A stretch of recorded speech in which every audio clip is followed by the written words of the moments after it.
This video is proudly sponsored by Newtype. Tools, accessories, model kits, these guys have it. Hop over to newtypeshq.com and use promo code Otaku for 10% off on your next purchase. Hey, what's going on, dudes and dudettes? Welcome back to another exciting year from the good folks from Bandai, Japan. So why don't we start things off with the 1/100 scale Master Grade Gundam Barbatos from the popular anime series Gundam Iron Blood Orphans. And without further ado, let's get to it. Welcome back, my dudes and dudettes. First and foremost, I want to wish you all a happy and prosperous New Year's. 2019 was incredible, and I'm really looking forward to making more things in 2020. But there is one Master Grade that I've been wanting to build for you guys for a very long time.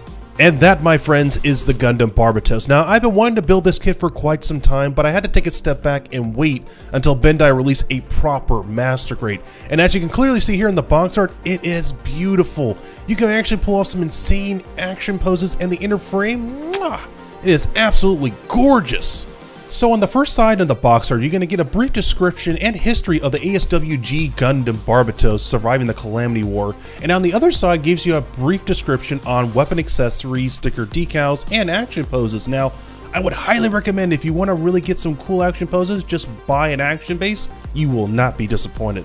And for me, speaking personally, you will not be disappointed. So, what can we expect inside the box? Whoa, my voice kind of spiked there. Sorry about that, dudes and dudettes. I am literally getting over a cold, and I've been hearing that I sound very congested, so the medicine's doing its magic. So, what can we expect from this Gundam frame itself? On the first page, you get a brief description and history of the Calamity War that existed for these Gundam frames. And on the second to last page gives you more information about the Gundam inner frame mobile suit, and most importantly, you get this beautifully well scripted color chart that adds some custom flair to this mobile suit, as well as the little figurines. Now, the one thing I love about this mobile suit, it comes with two separate figurines of Mikazuki August. Now, me personally, I'm not a fan of Mikazuki's personality, but he definitely makes up for that for being a phenomenal mobile suit pilot. And on the final page gives you a layout on what you can expect to apply the sticker decals onto the inner frame as well as the armor pieces. Now, with this sophisticated detail for this inner frame, I'm without a doubt positive that Bandai will be making a proper perfect grade. Maybe another 2 years, maybe in 3. Let's hope it doesn't take no more than maybe 4 or 5 years. One could hope. Now, for the first runners, you're going to get the weapon accessories, a handful of gold-plated pieces, and transparent pieces that are going to be for the shoulders and the knees. Now, my original plan was just to illuminate the eyes, but since Bandai's made these pieces available, I'm going to pop an LED light into those pieces. Next, runners up, you're going to get a handful of metallic/chrome pieces which are going to be used for the pistons on the knees and elbows, and an assortment of bronze color pieces for the inner frame Gundam. Which it is nice to see a nice change of pace when it comes to the Gundam inner frame color, because it's usually like a dark gray or a soft gray. As for the additional runners, you're going to get a handful of dark brown pieces which are going to be for the weapon accessories, a handful of white pieces, and a small assortment of blue pieces for the Mobile Suit Gundam. And at the very bottom of the bag, you're going to get a handful of sticker foil decals for the scope as well as the eyes for the Gundam. Now, as for the final runners, you're going to get the classic red, white, and yellow pieces. The yellow pieces for the V-fin, shoulders, and knees and whatnot, and the red pieces for the skirt. And the one thing I actually like Bandai, what they did, is they made a clear piece for the eyes. Now, normally, everyone would have had to go in there with a clear green paint, but they already did the job for you, so good on you, Bandai. You guys are really killing it.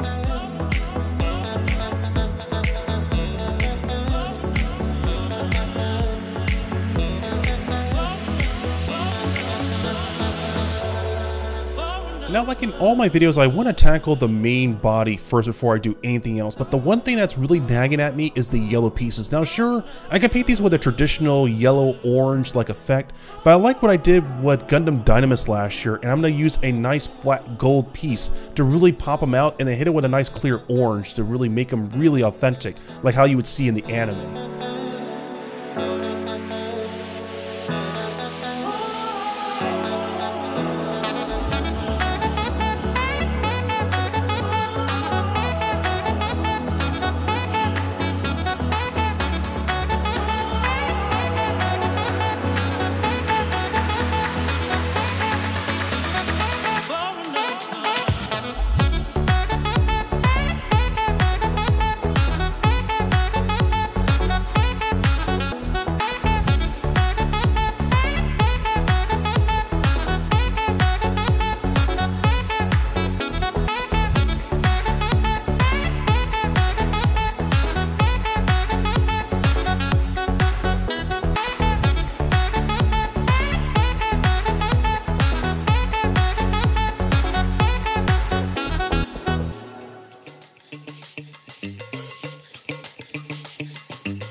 Alright, my dudes and dudettes, as this video is wrapping up, I want to share with you guys my thoughts and impressions about this model kit, but most importantly, I want to wish you guys a happy and prosperous new year. Last year was incredible. You guys really made this channel grow, and I look forward to making this channel grow even more in 2020. Wow. 2020. Jesus. That means my Dreamcast is 20 years old. Oh god, I'm getting off on a tangent. Sorry. Anyway, let's talk about what I like about this model kit and what I don't like about it, shall we? Now, the one thing I want to touch on very briefly is the joints. And the two key areas that really concern me the most is the wrist and the head. They are surprisingly really tight, which essentially can lead to you actually breaking and damaging the model kit. So to help rectify this problem, I would highly recommend you not using any kind of synthetic oil because it'll actually slowly degrade the plastic over time. Instead, just use Pledge Floor Cure Multi-Surface Finish? Yeah, I think that's what it's called. I've talked to a handful of people in the Gundam community that use that particular product for like a clear coat finish. Me personally, I haven't used it. I'm not too crazy about it, but I did use a little bit on the ball joint areas for the head and wrist, and it actually fixed the problem, which was cool. So that pretty much wraps up anything negative I can say about this model kit. You know, it's pretty darn solid. I'm not going to say anything negative about the sticker decals. They are what they are. I'm over it. I tried getting some water slide decals a couple of weeks ago, but they haven't arrived in the mail.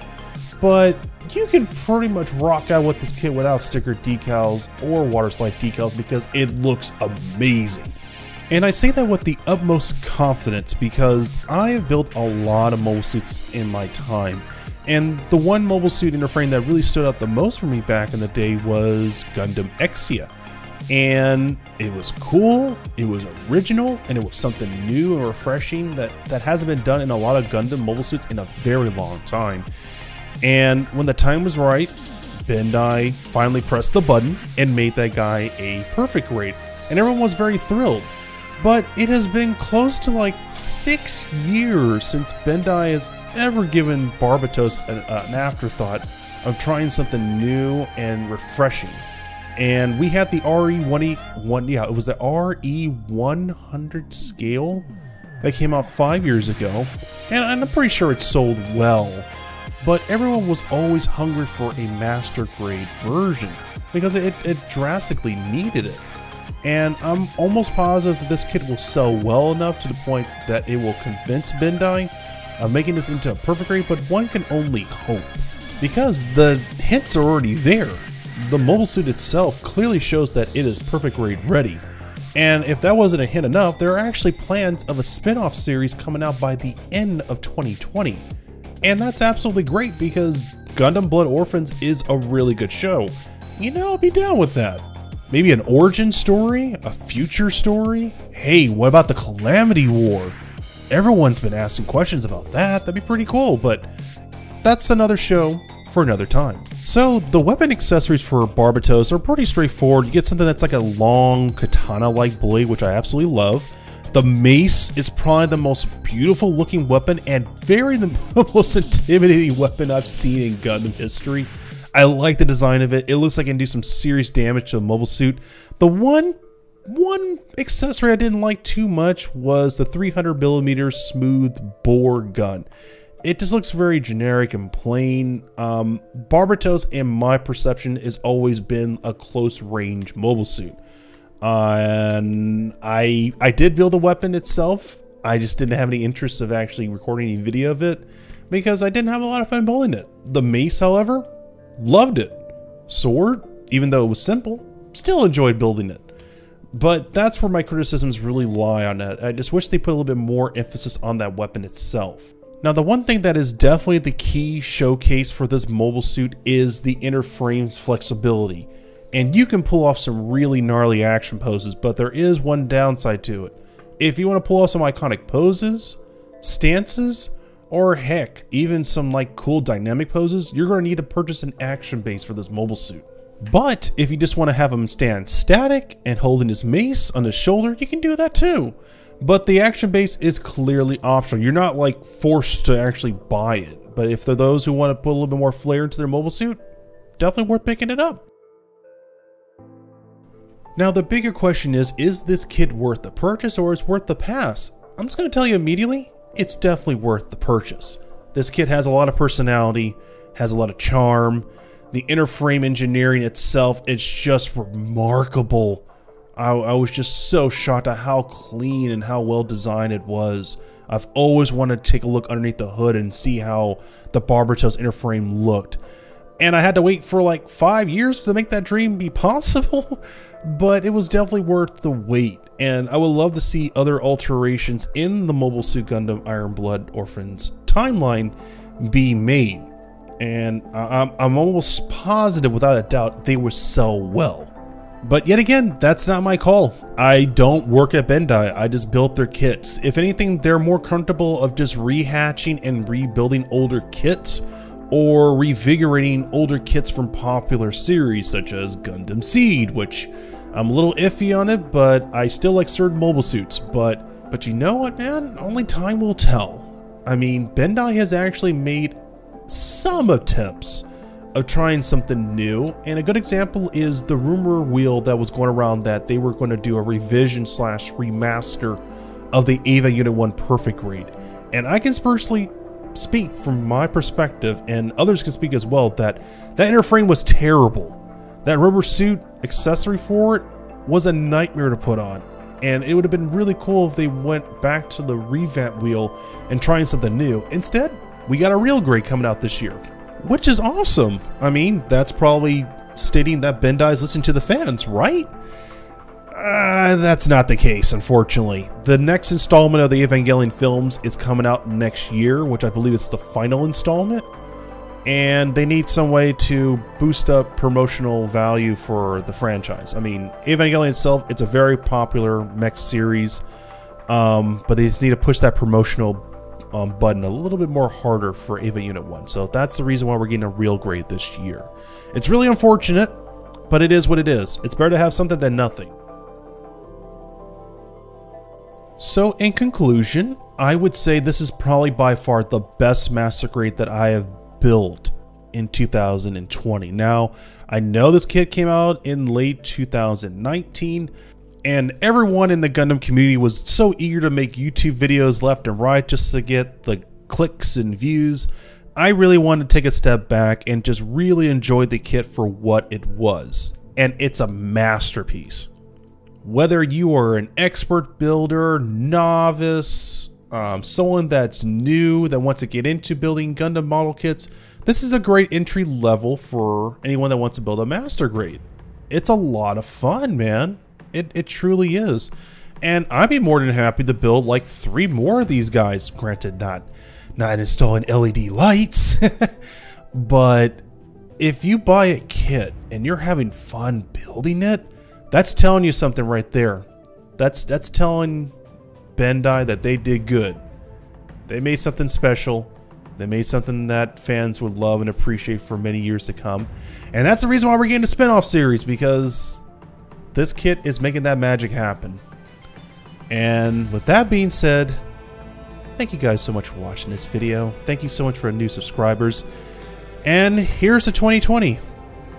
Hopefully things go well for all Gundam channels and people that make any kind of form of YouTube content, because this is definitely going to be a different change of pace for the 20s.